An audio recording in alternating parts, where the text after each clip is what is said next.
পর্যালোচকে আপনাদেরকে স্বাগতম। এই পর্বের বইয়ের শিরোনাম 1971 শিলিগুড়ি সম্মেলন। সম্পাদক মতিউর রহমান। প্রকাশক প্রথম প্রকাশন। প্রথম প্রকাশ 2024। মূল্য 300 টাকা। পৃষ্ঠা সংখ্যা 87। বাংলাদেশের মুক্তিযুদ্ধের প্রেক্ষাপটে শিলিগুড়ি সম্মেলন ছিল অত্যন্ত তাৎপর্যপূর্ণ বিষয় হলেও এই বিষয়ে এখন পর্যন্ত তেমন কোনো তথ্য অথবা সংশ্লিষ্ট বিষয়ে কোনো বিবরণ বা অন্য কিছু অদ্যাবধি পাওয়া যায়নি। এই বইটি সেই হিসাবে অনন্য। বিষয়ের গুরুত্ব বিবেচনায় এই বইটি অত্যন্ত গুরুত্বপূর্ণ এবং মহামূল্যবান।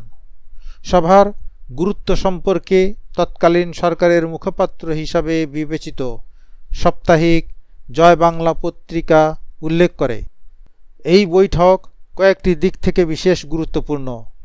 ইয়াহিয়া সরকার আওয়ামী লীগ তথা বাংলাদেশের মুক্তি সংগ্রামকে নস্যাৎ করার উদ্দেশ্যে ত্রিমুখী আক্রমণ চালিয়েছিল। ইয়াহিয়া সরকার আওয়ামী লীগকে বেআইনি ঘোষণা করে, আওয়ামী লীগের নেতাকর্মী ও নির্বাচিত পরিষদ সদস্যদের উপর সব রকম অত্যাচার চালিয়ে তাদের সর্বশান্ত করে।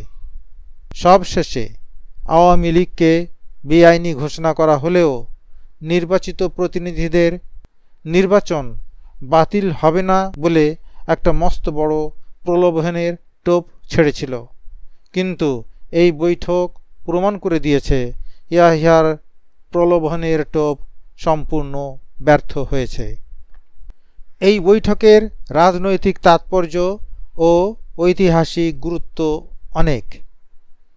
ভাবিকালের ঐতিহাসিকেরা যেদিন বাংলাদেশের মুক্তি সংগ্রামের গৌরবোজ্জ্বল ইতিহাস লিখবেন, সেদিন এই মুজিবনগর বৈঠকের গুরুত্ব তার যথার্থ পরিপ্রেক্ষিত নিয়ে ইতিহাসে লিপিবদ্ধ হবে, এতে কোনো সন্দেহ নেই। জয় বাংলা, 30 জুলাই 1971। বইটির গুরুত্ব সম্পর্কে বিস্তারিতভাবে বলা হয়েছে বইয়েরই বাংলা সংস্করণ প্রসঙ্গে।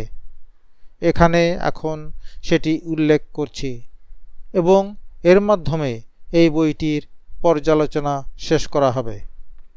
1971 দ্য শিলিগুড়ি কনফারেন্স। বইটি প্রথম প্রকাশ করে 2022 সালের আগস্ট মাসে। কিছুদিন পর বাজারে আসে এর নতুন মুদ্রণ।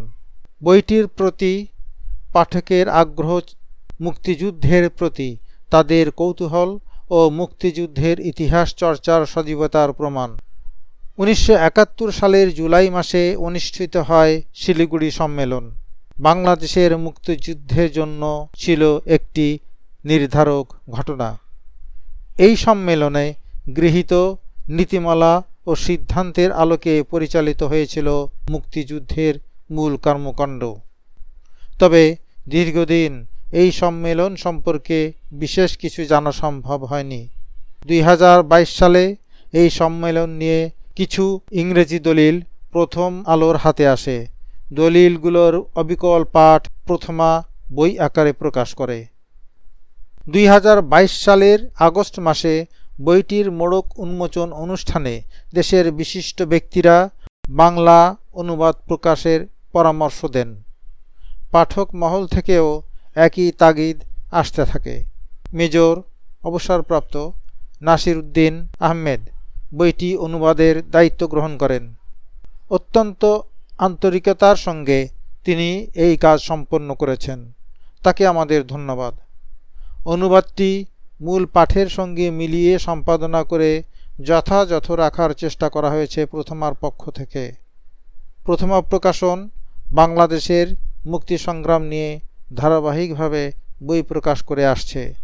আশা করি নতুন সংযোজন এই বইটি আগ্রহী পাঠকদের কাছে মূল্যবান বলে গৃহীত হবে। এই পর্বের এখানেই সমাপ্তি। আশা করছি পরের পর্বেও আপনাদের সঙ্গ পাব। সেই পর্যন্ত সকলকে ধন্যবাদ।